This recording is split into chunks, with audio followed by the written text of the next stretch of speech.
بسم اللہ الرحمن الرحیم۔ آج ہم انشاءاللہ غسل سے متعلق کچھ احکام پڑھیں گے، چونکہ ہمارے ابھی طہارت کا ہی باب چل رہا ہے۔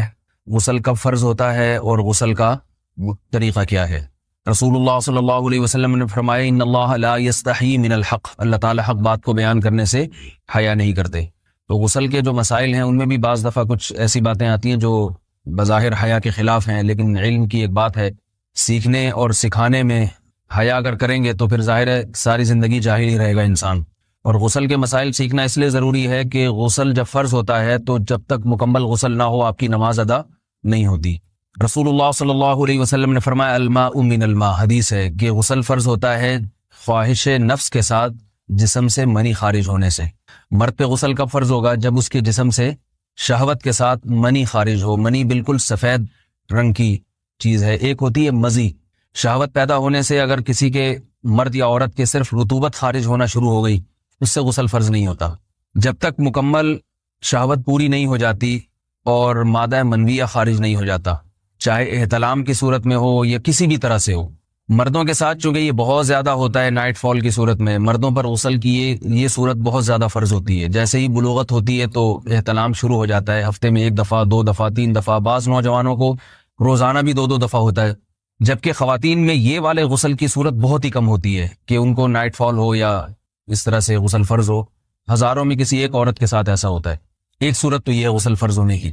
دوسری صورت کیا ہے کہ جب انسان اپنی زوجہ کے ساتھ ملاپ کرے اور انٹرکورس ہو جائے، چاہے اس صورت میں ڈسچارج دونوں میں سے کوئی ہو یا نہ ہو، لیکن دونوں پہ غسل فرض ہو جائے گا، مرد پہ بھی اور عورت پہ بھی۔ یہ تو مردوں کے غسل کے فرض ہونے کا ہے۔ مردوں کے غسل میں ایک چیز یہ بھی ہے کہ اگر آپ نے رات کو نیند کی اور صبح آپ اٹھے اور آپ نے کپڑوں پہ نشان دیکھا، اب آپ کو یہ پتہ نہیں چل رہا کہ یہ منی کا نشان ہے یا مزی کا ہے، تو بھی آپ پر غسل کرنا فرض ہے۔ یہی سمجھا جائے گا کہ یہ آپ خواب میں ڈسچارج ہوئے ہیں۔ عورت پر جو غسل فرض ہوتا ہے ایک اور صورت میں ہوتا ہے کہ جب خواتین کو ایام آنا بند ہو جاتے ہیں، حیض یا نفاس سے جب پاک ہو جائیں، تو بھی ان پہ غسل فرض ہے۔ یہ تو غسل کی فرضیت سے متعلق احکام تھے۔ کچھ چیزیں ایسی ہیں جن میں غسل سنت ہے، فرض نہیں ہے۔ جمعہ کے دن غسل کرنا رسول اللہ صلی اللہ علیہ وسلم نے بہت زیادہ تاکید کی ہے۔ سنت کی 2 قسمیں ہیں، سنت مؤکدہ اور سنت غیر مؤکدہ۔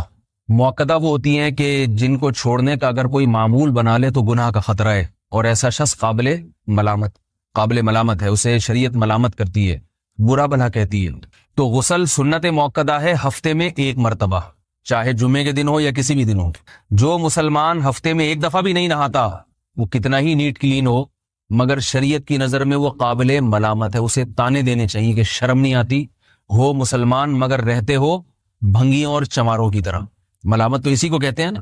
اس کی دلیل رسول اللہ صلی اللہ علیہ وسلم نے فرمایا، صحیح حدیث ہے، حق علی کل مسلم ان یغتسل کل اسبوع مرتن، کہ ہر مسلمان پر لازم ہے کہ وہ ہفتے میں کم از کم 1 مرتبہ غسل کرے۔ ہر مسلمان پر لازم ہے، چاہے اس پہ غسل فرض نہ بھی ہے۔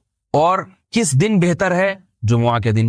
نبی صلی اللہ علیہ وسلم نے حکم دیا ہے کہ جمعے کے دن غسل کیا جائے۔ امام احمد ابن حنبل کا مذہب یہ ہے کہ جمعے کے دن غسل کرنا واجب ہے، صرف سنت نہیں ہے بلکہ واجب ہے، لیکن جمہور کا مذہب یہ ہے کہ سنت عمل ہے۔ غیر مسلم جب اسلام قبول کرتا ہے تو اس وقت بھی اس کے لیے غسل کرنا سنت ہے۔ جب ہم مردے کو نہلاتے ہیں تو جو مردے کو نہلائے اس کے لیے بھی خود غسل کرنا افضل ہے، سنت عمل ہے۔ عید کے دن غسل کرنا سنت عمل ہے۔ تو یہ وہ تمام مواقع ہیں جن میں غسل کرنا رسول اللہ صلی اللہ علیہ وسلم کی سنت ہے۔ غسل کا طریقہ کیا ہے؟ غسل میں 3 چیزیں فرض ہیں، منہ بھر کے قلی کرنا، ناک میں پانی ڈالنا کہ ناک کی جو نرم جگہ ہے یہ اچھی طرح تر ہو جائے، اور پورے جسم پہ 1 مرتبہ پانی بہا دینا کہ جسم میں بال کے برابر جگہ بھی خشک نہ رہے۔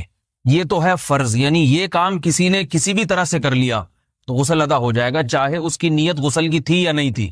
کوئی آدمی چلتا ہوا جا رہا ہے، پھسل کے تالاب میں گر گیا، پورے غوطے کھا کے باہر نکلا، قلی کر لے اور ناک میں پانی ڈال لے تو غسل اس کا ادا ہو جائے گا۔ البتہ چونکہ نیت نہیں تھی لہذا غسل کا ثواب نہیں ملے گا، ثواب نیت کے بغیر نہیں ملتا انسان۔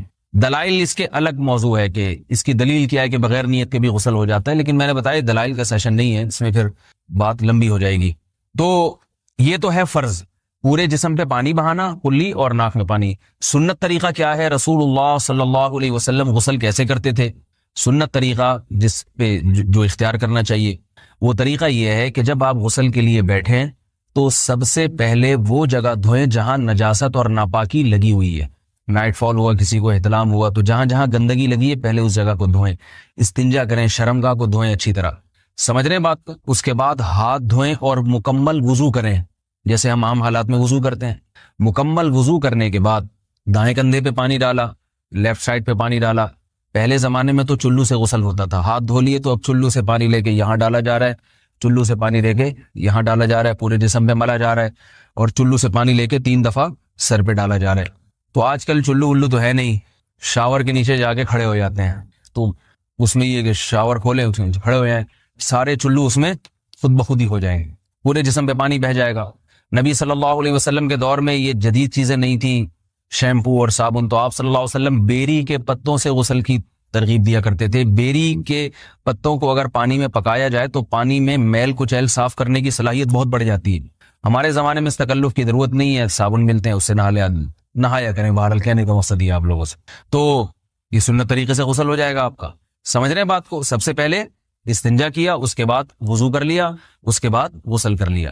اگر کسی نے غسل میں وضو نہیں کیا اور ویسے ہی پورے جسم پہ پانی بہا دیا تو بھی اس کا وضو خود بخود ہو جائے گا. اس غسل سے وہ نماز پڑھ سکتا ہے, کیونکہ بعض لوگ غسل کرنے کے بعد دوبارہ وضو کر رہے ہوتے ہیں. اس کی ضرورت نہیں ہے, کیونکہ جب غسل کرتے ہیں تو وضو والے اعضاء تو خود بخود اس میں دھل جاتے ہیں.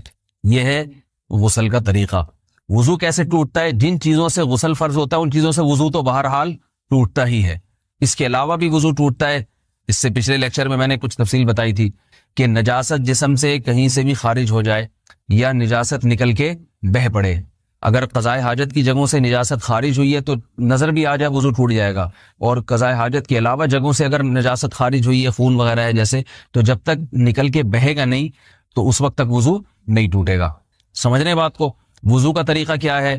سب سے پہلے دونوں ہاتھوں کو دھویا جائے, 3 دفعہ کلی کی جائے, مسواک کی جائے, 3 دفعہ ناک میں پانی ڈالا جائے, پھر پورے چہرے کو پیشانی, یہ جو ہے جہاں سے پیشانی ہماری شروع ہو رہی ہے اور تھوڑی کے نیچے تھوڑی جہاں ختم ہو رہی ہے, اور ایک کان کی لو سے دوسرے کان کی لو تک 4 اعضاء ہیں وضو میں دھونا فرض ہیں. 1 چہرہ, نمبر 2 بازو, نمبر 3 سر کا مسا, چوتھائی سر, اور نمبر 4 پاؤں کو دھونا.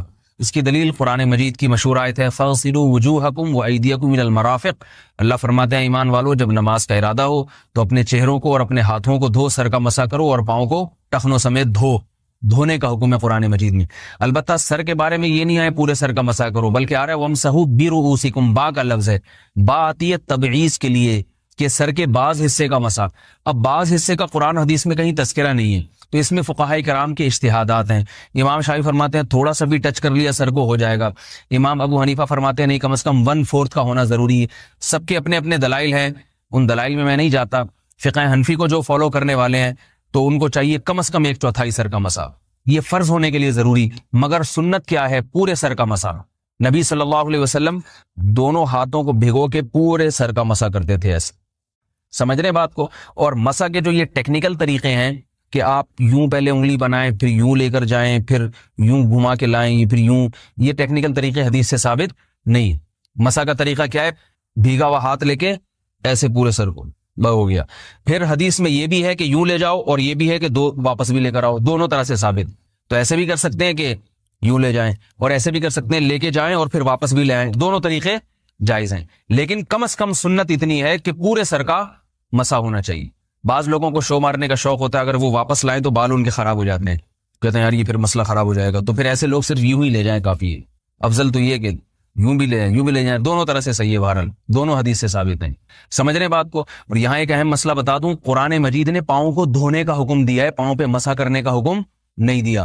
اور حدیث میں خفین پر مسا کرنے کا حکم ہے. تو قرآن اور حدیث کو فقہاء نے جمع کیا ہے, لہذا وہ موزے جن میں آسانی سے پاؤں دھوئے جا سکتے ہیں ان میں چاروں ائمہ کے نزدیک پاؤں پہ مسا کرنا جائز نہیں.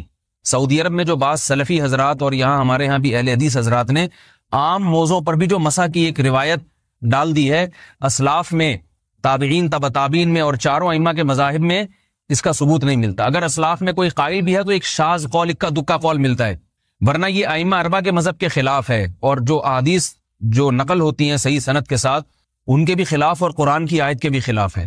اس لیے کسی نے عام ساکس پہ اگر مسا کر لیا، جو عام طور پہ آفس پہن کے جاتے ہیں لوگ، اس میں تو پاؤں آپ اگر ساکس کو پانی کے نیچے رکھیں پورا پاؤں دھل جائے گا آرام سے.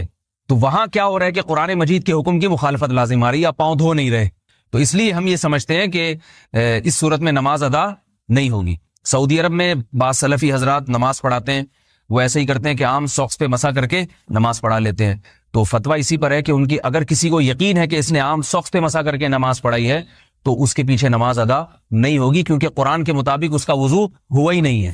صدیوں تک کوئی بھی اس قول کا قائل نہیں رہا ہے کہ عام ساکس پہ بھی مسا ہو جاتا ہے. یہ ابن تیمیہ رحمہ اللہ تعالیٰ 7ویں صدی میں اس کے قائل تھے، اور تابعین میں اکا دکا قول ملتے ہیں اس کے، لیکن شاذ قول ہیں، مرجوح قول ہیں جن پر امت نے فتویٰ نہیں دیا. اور اب سعودی عرب میں بعض سلفی حضرات اس کے قائل ہیں. ہمارے ہاں اہل حدیث حضرات بھی چونکہ اکثر سعودی عرب کے سلفی حضرات ہی کو فالو کرتے ہیں، تو انہوں نے بھی وہیں سے یہ فتویٰ لیا ہے. لیکن ائمہ اربعہ کے مذہب میں اور دلائل کے لحاظ سے دیکھا جائے تو یہ مذہب کمزور ہے. قرآن نے پاؤں کو دھونے کا حکم دیا، آپ دھوئیں گے پاؤں جب تک دھونا ممکن ہے. چمڑے کے موزے ہیں ان کو دھونا ممکن نہیں ہے اتارے بغیر، لہذا ان موزوں کے اوپر مسا ہو جائے گا. تو اس سے قرآن پر بھی عمل ہو جائے گا اور حدیث پر بھی عمل ہو جائے گا. اس لیے ائمہ اربعہ نے جو قرآن و حدیث کو سمجھ کے جو فیصلہ کیا ہے اس پہ چلنا ہمارے لیے زیادہ مفید ہے بنسبت آج کل کے جو علماء ہیں ان کی اپنی ذاتی آراء پر. اس لیے یہ بھی ایک وضو سے متعلق اہم مسئلہ تھا. سمجھ رہے ہیں؟ باقی تو ماشاءاللہ وضو کرنا سب کو آتا ہی ہے.